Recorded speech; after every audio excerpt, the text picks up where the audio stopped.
தமிழ்நாடு அரசின் சார்பில் உங்களையும் வருக வருக என்று நான் வரவேற்கிறேன்.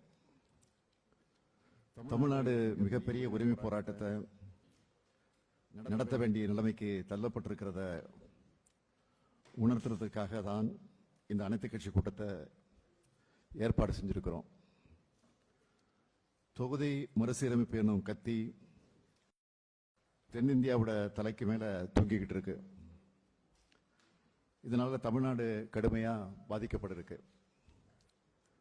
இன்னைக்கு தமிழ்நாடு 39 நாடாளுமன்ற இதை குறைக்கிற அபாயம் நெருங்கிக்கிட்டு இருக்கு. ஒன்றிய அரசு 2026ஆம் ஆண்டுல மக்களவை தொகுதிகளோட எண்ணிக்கையை மறுசீரமைப்பு செய்ய போகுது. பொதுவா இதை மக்கள் தொகையை கணக்கிட்டு தான் செய்வாங்க. மக்கள் தொகையை கட்டுப்படுத்தணும் என்பது இந்திய நாட்டோட மிக முக்கியமான இலக்கு. அந்த இலக்கில் நம்ம தமிழ்நாடு வெற்றி பெற்றிருக்கு. பல பத்தாண்டுகளா வெற்றிகரமான குடும்ப கட்டுப்பாடு திட்டங்கள், பெண்கள் கல்வி மற்றும் சுகாதார முன்முயற்சிகள் மூலமா நாம் இதை சாதிச்சிருக்கிறோம். இப்ப இருக்க 543 நாடாளுமன்ற தொகுதிகளில் தொடர்ந்துச்சுன்னா மக்கள் தொகை குறைவா இருக்கிறதுனால நம்முடைய தொகுதிகளின் எண்ணிக்கை குறைக்கப்பட வாய்ப்பு இருக்கு. தமிழ்நாடு மொத்தமா 8 மக்களவை இடங்களை இழக்கும்னு சொல்றாங்க. அதாவது 39 எம்பிக்கள் கிடைக்க மாட்டாங்க, எம்பிக்கள் தான் இருப்பாங்க. நாடாளுமன்ற தொகுதிகளோட எண்ணிக்கை 848 உயர்த்தப்பட்டு தற்போதைய விகிதாச்சாரத்தின்படி மறுசீரமைப்பு செய்யப்பட்ட நமக்கு கூடுதலா 22 தொகுதிகள் கிடைக்கணும். ஆனா தற்போதைய மக்கள் தொகையின்படி மறுசீரமைப்பு செஞ்சா 10 தொகுதிகள் தான் கூடுதலாக கிடைக்கும். இதனால நான் 12 கூடுதல் தொகுதிகளை இழக்க நேரிடும். இந்த 2 முறைகளிலுமே நமக்கான பிரதிநிதித்துவம் குறைஞ்சு அதிக மக்கள் தொகை கொண்ட மாநிலங்களுக்கு அதிக பிரதிநிதித்துவம் கிடைக்கும். இதனால தமிழ்நாட்டுடைய குரல் நசுக்கப்படும். இது வெறும் உறுப்பினர்களோட எண்ணிக்கையை பற்றின கவலை இல்லை, நம்ம தமிழ்நாட்டுடைய உரிமை சார்ந்த கவலை. நம்ம தமிழ்நாடு எதிர்கொள்ளவிருக்கக்கூடிய இந்த முக்கியமான பிரச்சனையில எல்லா அரசியல் கட்சிகள் மற்றும் தலைவர்கள் ஒன்றிணையணும் என்ற வேண்டுகோளை உங்க எல்லாரும் முன்னாடியும் நான் வைக்கிறேன். எல்லா கட்சிகளும் கட்சி எல்லைகளை கடந்து குரல் கொடுக்கணும் அப்படின்னு கேட்டுக்கிறேன். மக்கள் தொகை அடிப்படையில் மறு சீரமைப்பு செஞ்சா அது தமிழ்நாட்டோட மக்களோட பிரதிநிதித்துவத்தை எண்ணிக்கையை குறைச்சிடும். எனவே இந்த சதியை நாம் அனைவரும் சேர்ந்து முறியடிச்சாகணும். மக்கள் தொகை அடிப்படையில் மக்களவை, மாநிலங்களவை மற்றும் சட்டமன்ற பேரவைகளோட இடங்கள் குறையும்னு சொல்றது மக்கள் தொகை கட்டுப்பாடு எனும் கொள்கையை முனைப்பா செயல்படுத்தி நாட்டு வளர்ச்சியில் பெரும் பங்காற்றுள்ள தென் மாநிலங்களுக்கு தரப்படுகிற தண்டனையாகத்தான் அமையும். இதை முன்கூட்டியே உணர்ந்துதான் கடந்த ஆண்டு பிப்ரவரி மாதம் 14ஆம் நாள் தமிழ்நாடு சட்டமன்றத்தில் நம்ம தீர்மானத்தை நிறைவேற்றணும். தமிழ்நாட்டோட உரிமை, கூட்டாட்சி கருத்தியலோட கோட்பாடு, தமிழ்நாட்டு மக்களோட பிரதிநிதித்துவம் உள்ளிட்ட எதுவும் பாதிக்கப்படக்கூடாது என்பதை தீர்க்கமா திடமா அப்பவே நாம வலியுறுத்தி இருக்கிறோம். இந்த தொகுதி மறுசீரமைப்பு என்பது தமிழ்நாட்டுக்கு மட்டுமல்ல, ஒட்டுமொத்த தென்னிந்தியாவுக்கே அபாயமான செயல். இதுல நமக்குள்ள கருத்து மாறுபாடு இருக்குதுன்னா இருக்காது, நமக்குள்ள கருத்து மாறுபாடு நிச்சயமா இருக்காதுன்னு நான் நினைக்கிறேன், இருக்கக்கூடாதுன்னு விரும்புறேன்.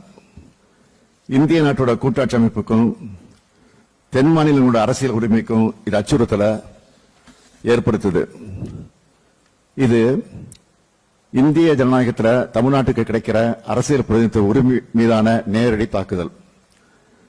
இப்படி ஒரு சம நீதியற்ற அநீதியான தொகுதி மறுசீரமைப்பு செயல்படுத்தப்பட்டா இந்திய அரசியல்ல தமிழ்நாட்டோட குரல் நெரிக்கப்படும்.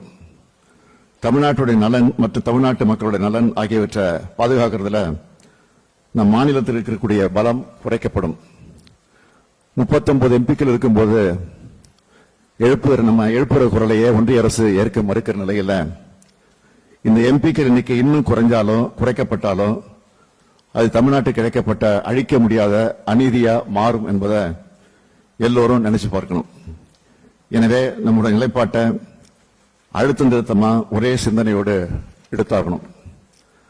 வர இருக்கிற இல்லைன்னா எதிர்காலத்தில் நடைபெற இருக்கிற மக்கள் தொகை கணக்கு அடிப்படையில் மேற்கொள்ள இருக்கும் மக்கள் தொகை அடிப்படையிலான தொகுதி மறுசீரமைப்பு, அந்த சீரமைப்பை நாம் கடுமையா ஆணித்தரமா எதிர்க்க வேண்டிய காலகட்டத்தில் இருக்கிறோம். எனவே உறுதியான ஒரு தீர்மானத்தை நிறைவேற்ற வேண்டும் என்று சொல்லி நான் அந்த தீர்மானத்தை முன்மொழிகிறேன். தீர்மானம்: இந்திய நாட்டின் கூட்டாட்சி அமைப்புக்கும் தமிழ்நாடு மற்றும் தென்னிந்திய மாநிலங்களின் அரசியல் பிரதிநிதித்துவ உரிமைக்கும் மிக பெரும் அச்சுறுத்தலை ஏற்படுத்தக்கூடிய மக்கள் தொகை அடிப்படையிலான நாடாளுமன்ற தொகுதி மறுசீரமைப்பை இந்த அனைத்து கட்சி கூட்டம் ஒருமனதாக கடுமையாக எதிர்க்கிறது. நாட்டின் நலனுக்காக மக்கள் தொகை கட்டுப்பாட்டை முனைப்பாக செயல்படுத்திய ஒரே காரணத்திற்காக தமிழ்நாடு உள்ளிட்ட தென் மாநிலங்களின் நாடாளுமன்ற பிரதிநிதித்துவம் குறைக்கப்படுவது முற்றிலும் நியாயமற்றது. இந்த வகையில் மக்கள் தொகை கட்டுப்பாட்டை அனைத்து மாநிலங்களும் முன்னெடுப்பதை ஊக்குவிக்கும் வகையில் 1971ஆம் ஆண்டு மக்கள் தொகை அடிப்படையிலேயே நாடாளுமன்ற தொகுதிகள் தொடர்ந்து வரையறுக்கப்படும் என்று கடந்த 2000 ஆண்டில் அன்றைய பிரதமர் அவர்கள் உறுதியளித்தவாறு தற்போதும் இந்த வரையறை 2026 மேலும் 30 ஆண்டுகளுக்கு நீட்டிக்கப்படும் என்று மாண்பு பிரதமர் அவர்கள் நாடாளுமன்றத்தில் உறுதி அளிக்க வேண்டும். மேலும் நாடாளுமன்றத்தில் தற்போதைய உறுப்பினர் எண்ணிக்கை உயர்த்தப்படும் பட்சத்தில் 1971ஆம் ஆண்டு மக்கள் தொகை அடிப்படையில் தற்போது நாடாளுமன்றத்தின் இரு வகைகளிலும் மாநிலங்களுக்கிடையே எந்த விகிதத்தில் தொகுதியின் எண்ணிக்கை உள்ளனவோ அதே விகிதத்தில் தமிழ்நாடு உள்ளிட்ட தென் மாநில தொகுதியின் எண்ணிக்கையை உயர்த்துவதற்கு தேவையான அரசியல் சட்ட திருத்தத்தை மேற்கொள்ள வேண்டும் என ஒன்றிய அரசை இந்த அனைத்து கட்சி கூட்டம் வலியுறுத்துகிறது.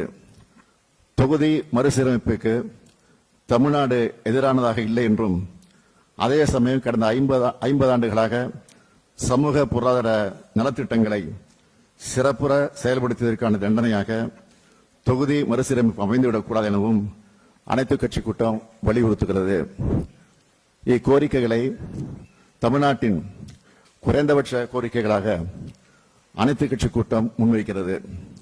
இக்கோரிக்கைகளையும் அவை சார்ந்த போராட்டத்தை முன்னெடுத்துச் செல்லவும் மக்கள் மத்தியில் இப்பிரச்சனை குறித்த விழிப்புணர்வை ஏற்படுத்திடவும் தமிழ்நாடு உள்ளிட்ட தென் மாநிலங்களிலிருந்து நாடாளுமன்ற உறுப்பினர்களை கொண்ட கட்சிகளின் பிரதிநிதிகள் அடங்கிய கூட்டு நடவடிக்கை குழு ஒன்றை அமைத்திடவும் அதற்கான முறையான அழைப்பை மேற்படி கட்சிகளுக்கு அனுப்பி வைக்கவும் இக்கூட்டம் தீர்மானிக்கிறது.